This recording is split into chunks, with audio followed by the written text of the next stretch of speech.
Russian President Vladimir Putin's extended and arguably manipulative engagement with the United States concerning Ukraine seems to have produced an outcome likely contrary to his intentions. A demonstrably stronger and more resolute partnership between Washington and Kyiv.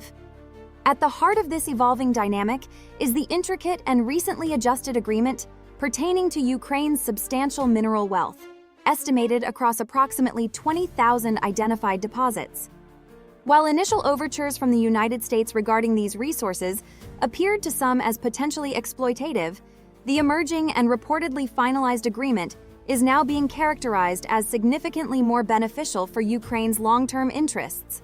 This understanding purportedly includes the establishment of a dedicated, multi-partner fund designed to catalyze substantial investment in Ukraine's post-conflict reconstruction efforts, while crucially affirming Ukraine's sovereign ownership and control over its extensive natural resources, with a revenue-sharing model structured to provide mutual benefits, though analysts suggest the current terms represent a less advantageous outcome for Russia compared to what might have been anticipated earlier. This significant shift unfolds against a complex backdrop of diplomatic interactions and strategic miscalculations. Notably, a proposed 30-day cessation of hostilities in Ukraine, reportedly under discussion during meetings in Saudi Arabia, allegedly faced repeated and firm rejection from Moscow. Russia's publicly stated justifications often centered on its fundamental and unwavering disagreement with the very notion of Ukraine's independent sovereignty. Subsequently, various proposals for localized or limited ceasefires originating from President Putin were also met with considerable skepticism and outright rejection by Ukrainian authorities, who often pointed to a lack of genuine commitment from the Russian side. These repeated rejections, and what were perceived by some as transparent attempts at diplomatic maneuvering, appear to have played a consequential role in shaping the United States' evolving policy towards the conflict.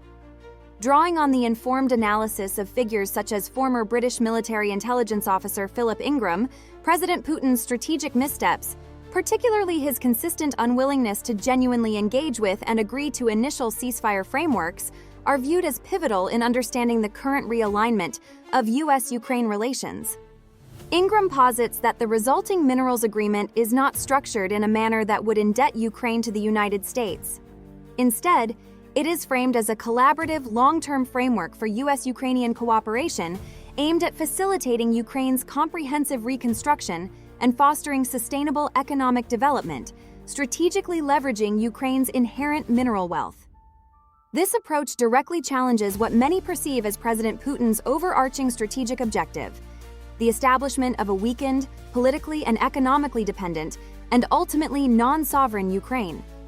Ingram further emphasizes the reported 50/50 revenue distribution from the prospective mineral ventures as a considerable strategic and economic victory for Ukraine, particularly when juxtaposed with earlier proposals that seemingly favored a more dominant and controlling role for the United States. Moreover, the trajectory of international response to Russia's actions in Ukraine increasingly points towards a significant escalation of economic pressure through sanctions. In the United States, this is notably evidenced by the bipartisan Sanctioning Russia Act of 2025, championed by Republican Senator Lindsey Graham, a known ally of President Trump.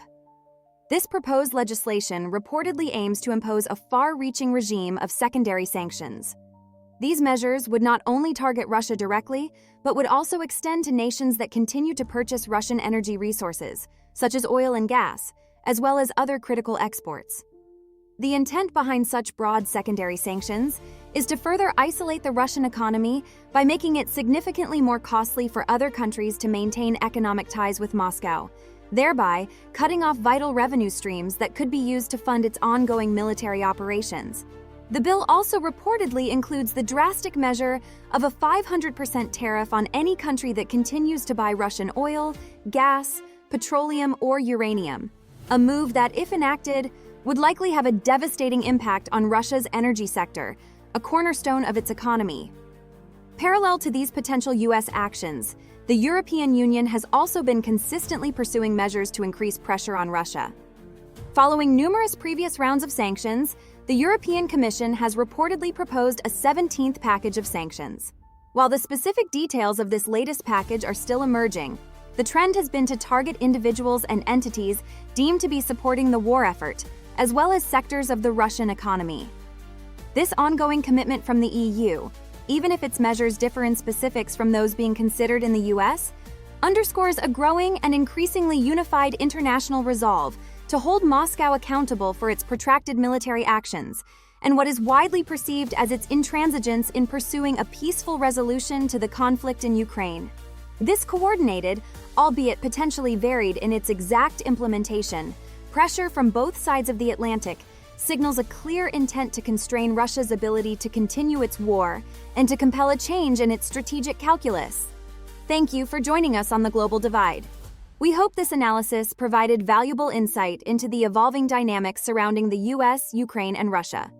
Don't forget to share your thoughts in the comments below and subscribe to The Global Divide for more in-depth coverage of global conflicts and international